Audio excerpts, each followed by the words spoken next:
ସମସ୍ତଙ୍କୁ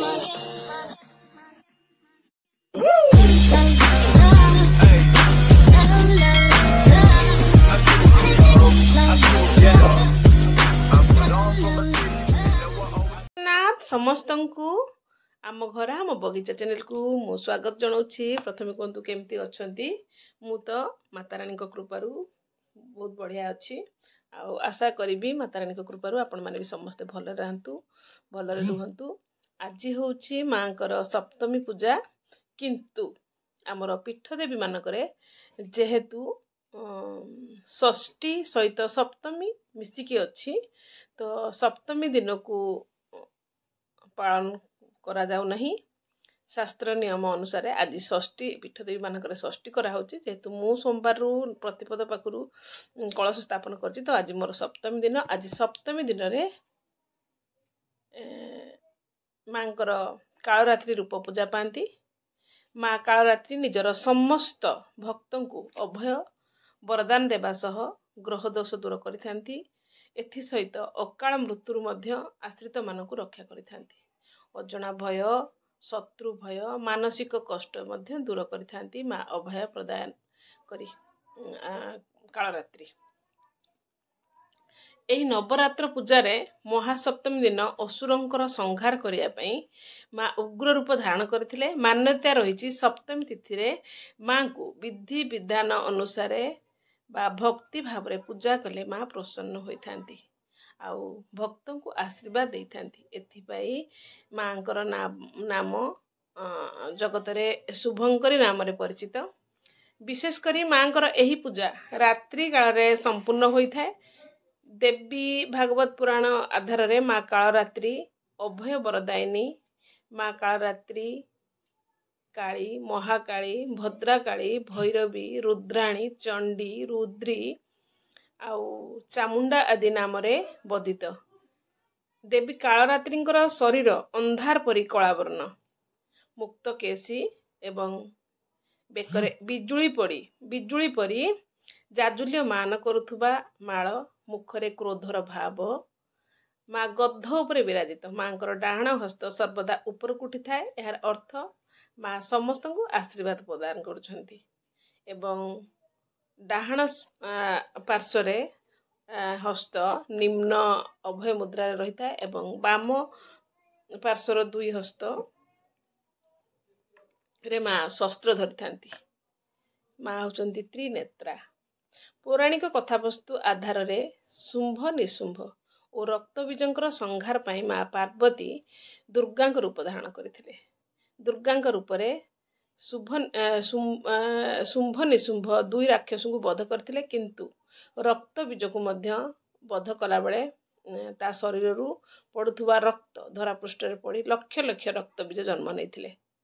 ସେତେବେଳେ ମା ଦୁର୍ଗା କାଳରାତ୍ରି ରୂପରେ ଆବିର୍ଭାବ ହୋଇ ରକ୍ତବୀଜକୁ ବଧ କରି ଏବଂ ତାର ରକ୍ତପାନ କରିଥିଲେ ଏବଂ ସୃଷ୍ଟିକୁ ରକ୍ଷା କରିଥିଲେ। ଏହିପରି ଥିଲା ଆଜିର ମା କାଳରାତ୍ରିଙ୍କ ବିଷୟରେ କିଛି। ଜୟ ମା କାଳରାତ୍ରି। ସମସ୍ତଙ୍କୁ ଅଭୟ ପ୍ରଦାନ କରନ୍ତୁ, ସମସ୍ତଙ୍କୁ ଆଶୀର୍ବାଦ ଦିଅନ୍ତୁ, ସମସ୍ତଙ୍କୁ ଅଜଣା ଦୁଃଖ ଭୟ ରୋଗରୁ ମୁକ୍ତି କରନ୍ତୁ, ଏତିକି କାମନା କରିବି। ତ ମାଙ୍କ ପାଇଁ ଆଜି ଦେଖିଲେ ମୁଁ କେମିତି ତାମ୍ବୁଳ ଯେଉଁ ବିଡ଼ିଆ ପାନ କୁହାଯାଏ, ତ ମାଙ୍କୁ ପ୍ରତ୍ୟେକ ଦିନ ମୁଁ ପାନ ଦିଏ। ଆଉ ପାନ କେମିତି ମୁଁ ତିଆରି କରେ, ତ ସେଇଟା ବି ଆପଣମାନଙ୍କ ସହିତ ଦେଖିଲି। ଦେଖି ସାରିଲା ପରେ ମୁଁ ମା କାଳରାତ୍ରି ବିଷୟରେ କିଛି କହିଲି। ଆପଣମାନେ ଭିଡ଼ିଓଟିକୁ ଶେଷ ପର୍ଯ୍ୟନ୍ତ ଦେଖନ୍ତୁ। ତ ଆଜି ସକାଳୁ କ'ଣ କ'ଣ ମୁଁ କରିଛି, କ'ଣ ଗ୍ରହଣ କରିଛି, କ'ଣ ଖାଇଛି, କ'ଣ ଠାକୁରଙ୍କୁ ପ୍ରସାଦ ଲଗେଇଛି, ତ ସବୁକିଛି ଭିଡ଼ିଓରେ ଅଛି। ଆପଣମାନେ ବାସ୍ କଣ୍ଟିନ୍ୟୁ କରନ୍ତୁ। ହେଉଛି ମାଙ୍କର ସପ୍ତମ ରୂପ, ତ ମାଙ୍କର ଦର୍ଶନ ବି କରିନିଅନ୍ତୁ। ଆଉ ମୋର ପୂଜା ସରିଗଲାଣି ପ୍ରାୟତଃ। ଏବେ ସମୟ 10:10 ପାଖାପାଖି ହେବ। ପୂଜା ସରିଗଲା ପରେ ମୁଁ ଆପଣମାନଙ୍କ ପାଇଁ ଗୋଟେ କ୍ଲିପ୍ ସେୟାର କରିଦିଏ ପ୍ରତ୍ୟେକ ଦିନ, କାରଣ ଆଉ 3 ଦିନର ପୂଜା। ଆଜି ଏଇଟା ରବିବାରର ଭିଡ଼ିଓ।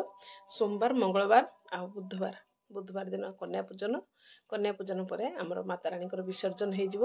ତ 8 ଦିନ ହେଲା ମାଙ୍କର ସେବାରେ ନିଜକୁ ସାମିଲ କରିକି ମନ ବହୁତ ଖୁସି ଆଉ ବହୁତ ଆନନ୍ଦ ମୁଁ सेटा को वीडियो माध्यम जन पारिनी। तो ठाकुर घरू वर्तमान वीडियो मु ठाकुर को देखा सहित मु वीडियोटे भी प्रथम आरंभ कली। तो आपण मैंने बास वीडियोटी को देखंतु। एठी मु माँ को पूजा कर सारा पर मते केमिति फीलिंग्सटा आसुची मु सेही जिनसटा कहूची।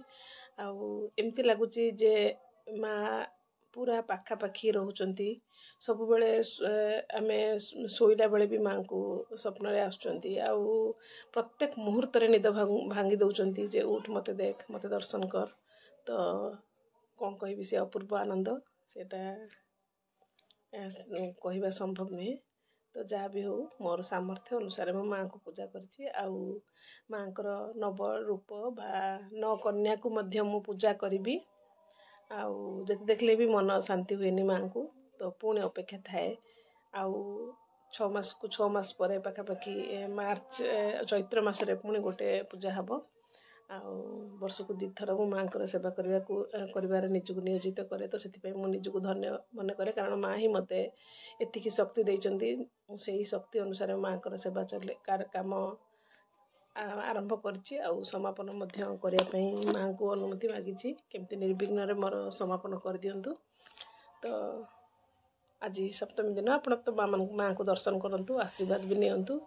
आउ मोर एठी जो माँ को प्रसाद हितला एबे बाजी जाइछि से पाखापाखि गोटे हे जीवो मोर रोषे फुसे सरला परे। घर तो बिना पेस्ट रोषे होछि किंतु मु टिके अन्नटा ग्रहण करूनी। तो जोटा प्रसाद हितला हम ठाकुर पाखरे सेही प्रसाद को मु गोटे जूस टाइप कर देबी ना नले गोटे पणा टाइप करिकी सागु मिश्री भी मो माँ पाखे प्रसाद लगे जहाँ भी प्रसाद लगौछि सेटा ही मु ग्रहण करुछि। तो देखंतु केमती मु कौन ग्रहण करुछि केमती कौन रोचे। आउरी बहुत किछि वीडियो मु शेयर करि पारुनी सब किछि मैनेज करबा संभव हे पारुनी मो द्वारा।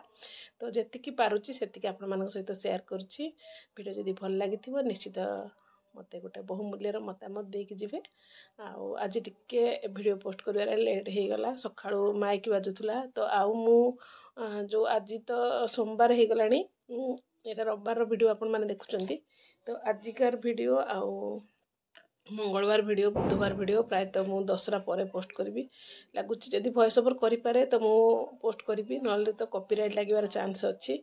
आपण माने जदि नुआ अछंती चैनल को सब्सक्राइब करके रखंतु कारण यापर बढ़िया बढ़िया वीडियो मु आपण मानक पई निश्चित नै के आसीबी।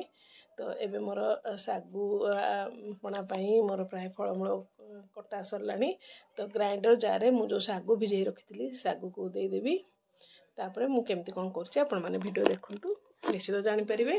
आउ ताले आज पई विदाय दियंतु पुणी देखाबा नेक्स्ट गोटे वीडियो रे रहउछि। जय माता दी।